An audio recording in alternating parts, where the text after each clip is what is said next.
All right, guys, so now we're gonna start to prepare. So what I want you to do, you could actually get muslin fabric. I should have a link down there where you could actually probably get it on Amazon or somewhere around the web itself.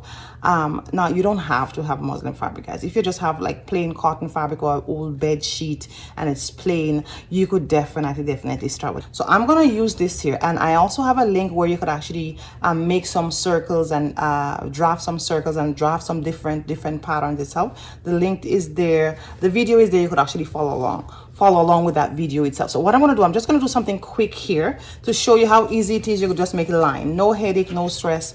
I'm just going to go ahead and do 2 lines here because that's what we're going to practice. So I'm going to start my lines from here, and I have pencils, so let me go heavy. So I'm just going to make the 2 of them, and we're going to practice with the 2 of them. Okay, good. So this here, then I'm going to make square.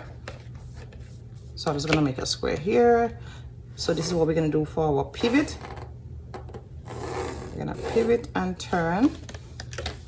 So simple, guys. You could even get, maybe if you don't have a ruler, you could just get anything in the house just to make lines, right? The thing is that I just want you to get started. That's pretty much it, right? And it's very convenient to just get started. So just show you how simple it is to do. So again, I'm just how to connect my lines more here, that's all. All right, so this is for our pivot and turn, which you would see how I will do here.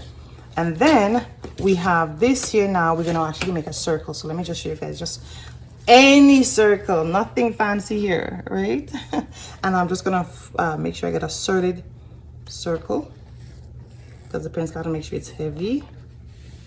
So I want to make sure that you see the lines very well.